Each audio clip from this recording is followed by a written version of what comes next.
Dans cette vidéo, nous allons voir un test particulier pour l'existence et une expression particulière pour le calcul d'une espérance d'une variable aléatoire qui ne prend que des valeurs entières, c'est-à-dire qui prend comme valeur pas forcément tous les antinaturels, mais que des antinaturels en nombre fini ou infini.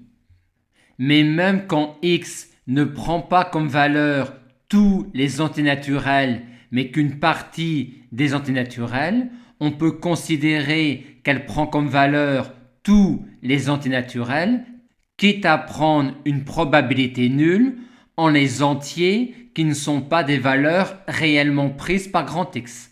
Aussi, dans notre présentation, on va faire comme si x prenait comme valeur tous les antinaturels.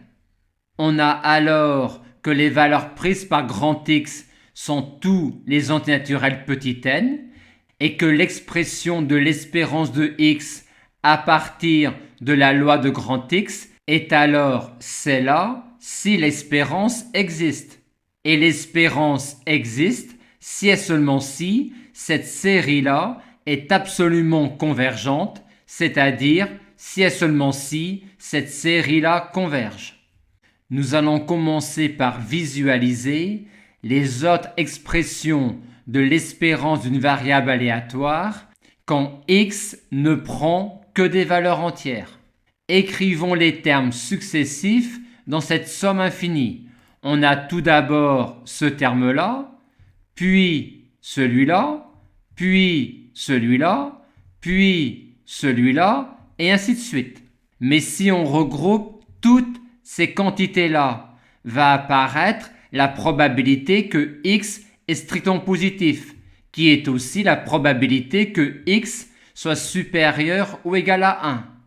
Et si maintenant on regroupe toutes ces quantités-là, apparaît la probabilité que x soit strictement plus grand que 1, qui est aussi la probabilité que x soit supérieur ou égal à 2.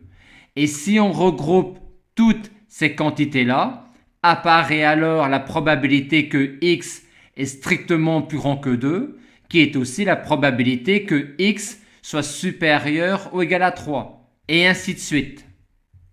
On voit donc que sommer indéfiniment ces termes-là revient à sommer indéfiniment ces quantités-là, à savoir la probabilité que x est strictement plus grand que n pour n supérieur ou égal à 0, ou encore à sommer indéfiniment ces termes-là, à savoir la probabilité que x soit supérieur ou égal à n pour n supérieur ou égal à 1.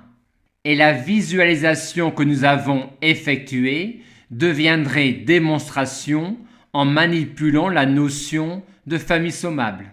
Aussi, quand x est une variable aléatoire à valeur entière, on a aussi comme expression de son espérance cette somme infinie-là, ou encore cette somme infinie-là. Et on a aussi comme test de l'existence de l'espérance la convergence de cette série-là, ou encore la convergence de cette série-là. La convergence de l'une de ces trois séries déclenchant celle des autres. On a donc, quand x est une variable aléatoire à valeur entière, trois tests possibles pour savoir si l'espérance existe et trois expressions possibles de son espérance quand elle existe. Et on se servira de cela quand on ne connaîtra pas la probabilité que x égale n, mais que l'on connaîtra par contre la probabilité que x est strictement plus grand que n, ou encore la probabilité que x est supérieur ou égal à n.